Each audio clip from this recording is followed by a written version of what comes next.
my name is Freema, the Rabbi from another planet. Please like, share, and subscribe, and ring that little bell so you're notified when new videos drop. And if you like the content on this channel, please hit that subscribe button and join us. That'll be fantastic. And you know what? If you don't like the content on this channel, if you're offended by it, if you're enraged by it, and if you want to cancel me because of it, then you should also hit the subscribe button. You know why? Because you're going to want to hear what terrible, evil, misogynist, racist things I'm going to say, and you want to be the first on Twitter to cancel the Rabbi from another planet. So go ahead, you sign up as well. And for anybody else in another group of people, which I like to call sane people, so those sane people who are like, who don't mind the content, don't hate it, you guys should hit the subscribe button too, because you know what? Maybe I'll stumble on a subject and make a video about it that you're really interested in. So everybody out there, hit the subscribe button. And if you've hit the subscribe button and you're looking for other buttons to hit, there's always the like button and the share button, the holy share button.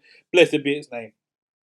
Thank you so much for doing that. And you know what? I want to show you my appreciation. Every week on this channel, we give away stuff. I like stuff. You like stuff. We all like stuff. And you can get stuff. I don't know what stuff I'm giving away connected to this video because I don't know when I'm putting it out. But just look at the video notes and you'll see what stuff it is and how you can get that stuff. Normally I do kind of like a competition. You put your name in and I pull, once a week I pull the name out the hat and whoever wins, and I mail it off to you. And there's always a download as well for everybody. So I feel like everybody can walk away with something. Somebody who hasn't walked away with something is Tim Miller, director Tim Miller. He hadn't walked away with an idea of why his movie, Terminator Dark Fate, did terribly at the box office. You know, I'm forced to ask the question over and over again, are they stupid? Because, you know what? I think they are. Now, are they stupid or are they insane? Because the definition of insanity is doing the same thing over and over again and expecting there to be a different result. And they do the same thing over and over again. And they expect it to be a different result of what happened. But the weird thing is, they always get exactly the same result, which is their thing, whatever it is, tanks massively, which is exactly what happened to Terminator Dark Fate. So he was on a podcast discussing his incredible commercial failure of his terrible movie. The podcast was The Business with Kim Masters. I've never listened to this podcast. I learned about this from Bounding Into Comics. Bounding Into Comics is a fantastic website run by John F. Trent. You should all go there all the time. I get about a quarter of my videos come from Bounding Into Comics. Yeah, I'm giving you a bit of insider information now, but a quarter of my videos come from Bounding Into Comics. About half of them come from me going, oh my God, they did what? And then I scream into the camera in my basement. And then another quarter, the other final 25%, come from me really liking something and enthusing about it and wanting to share that with all you guys. So, this, I guess, is the first two categories. Me going, oh my God, they did what? And what do they do? He missed the point completely! So, on this podcast, Tim Miller says there was a lot of get woke, go broke sentiment that really didn't help us. That is true. There was a lot of get woke, go broke sentiment that didn't help you. Now, where did that sentiment come from, Tim? Did that come from somewhere out in the ether? Did it come from nowhere? No, Tim, that came from you. Because when the movie poster came out, you said something incredibly stupid. You said something that essentially sealed the fate of your movie, like straight away. Just in the same way, by the way, that I think Ewan McGregor said something equally stupid when the first trailer for Birds of Prey came out, and everyone went, yeah, I'm out. Goodbye, I'm out. I'm not interested. So Tim Miller said, if you're at all enlightened, she'll play like gangbusters, as she in this, I guess, is a movie. If you're a closet misogynist, she'll scare the F out of you because she's tough, strong, and very feminine. She's not very feminine, Tim. She's not very feminine. So I'm sorry. Listen. Mackenzie Crook was not Mackenzie Crook. He was a guy from The Office and Pirates of the Caribbean. No, Mackenzie Davis. Mackenzie Davis was the Carl Reese Terminator type person in this movie, and she's not very feminine. I'm sorry. Now, don't get me wrong. She's a fantastic actress. She's a very attractive actress as well. She's not very feminine. And in this movie, she definitely wasn't feminine. She worked her heart out for this movie, preparing for it. She is buff as anything in this. She looks fantastic if you're into like a bodybuilder type looking. And she's a great actress as well. She was in this show called Halt and Catch Fire about the creation of the computer age. Really great TV show. I really recommend it. What's the name of the guy in it as well? He played the bad guy in First Guardians of the Galaxy. Lee Pace, is it? I think. Is it Lee? I can't remember. Yeah, great show. Really, really check it out. It's very good. But again, she's great. Oh, she was also in Terminator 2049, which I quite liked, although most people didn't. But she was very good. So she's somebody I will see in, like, if she's in something, I will want to see it. You know, I know she's a good actress. She gets my interest. But yeah, you didn't do it on this one. And calling her feminine is not. It's just not the case. No. What was it? What was the get woke go broke thing that broke your movie, Tim? Let me explain it. There's a Twitter Taliban, the Twitterati have this thing. They like to take an existing franchise, an existing successful franchise, which has a male lead, has a white male patriarchal lead, and then they like to change that to give it a female lead. Okay, fair enough. Actually, that could be quite interesting. I've always said Starbuck and Battlestar Galactica, fantastic gender change, really, really worked well, because I think they went to the core of the character. They weren't trying to do a gimmick, which is what I think Tim Miller did here. So they make the male protagonist female, fine, and then they say that female protagonist can't have got her power from a man. She can't got her power from the patriarchy. She got it from something different. And then they like tear up the male character she came to replace. They erase them from canon, from history somehow. They diminish them.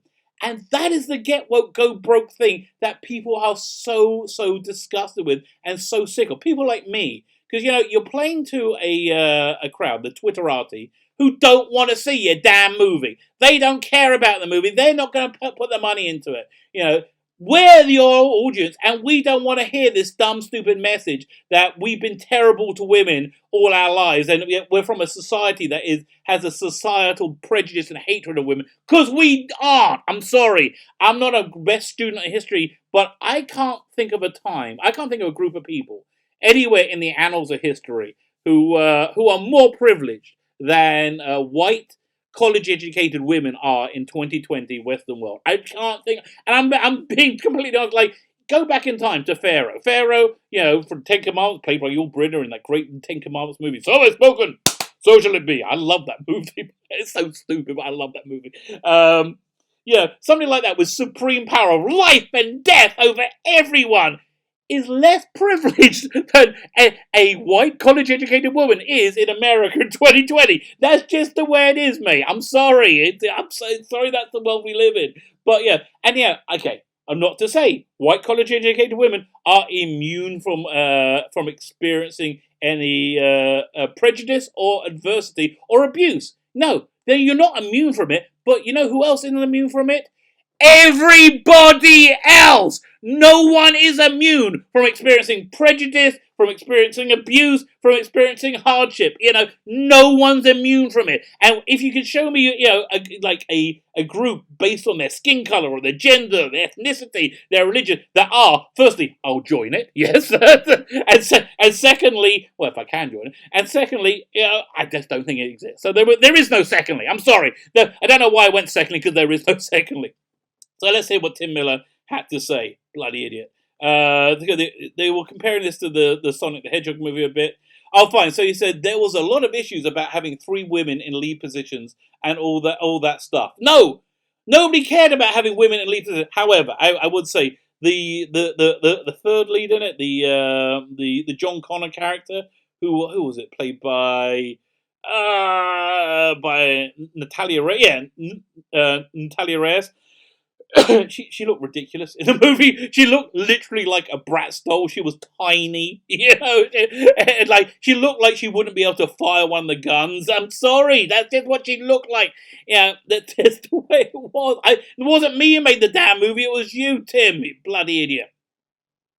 And so the idea of just giving 3 female leads a movie and expecting it to be successful based on that isn't enough. And so then he goes off the edge and says there was this really quite toxic atmosphere around the film online. Yes, which you created, idiot. Which I was actually really surprised at. I don't know why we surprised at it, because you created the toxic atmosphere. I shouldn't be surprised, but I was. Yeah, honestly, you shouldn't be surprised if you screw up royally and you find out things are screwed up, you know? If you set fire to your house and find it burned down, you shouldn't be surprised. But I guess he was. You know why he was surprised? Because he lives in this insane bubble where he thinks that, you know, if you're playing to the Twitterati, people are going to go, oh, that's so brave. That's so brave. I'm going to support this movie with every penny I can muster. You think that's going to happen, but it's not going to happen. Make movies for people who want to see movies. If you want to do a sci-fi movie, try and make it for people who like science fiction. If you want to do a movie about social justice, go and try and make it for the Twitter.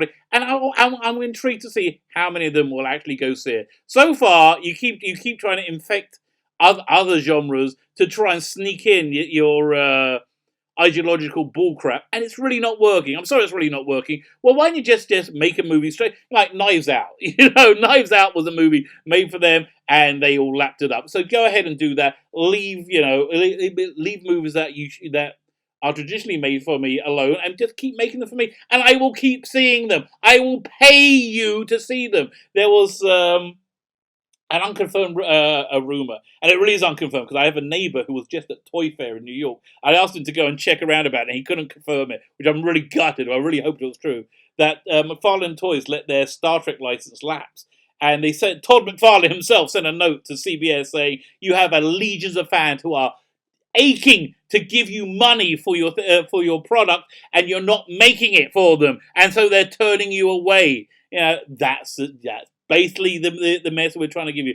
So if you're not insane, you'll get the message. But if you are insane, you'll probably be working in Hollywood. You'll probably be Tim Miller, and you probably won't get the message. I wonder what movie you're going to screw up next. My name is Freema Beck, the Rabbi from another planet. Please like, share, and subscribe. Ring the little bell so you're notified when new videos drop.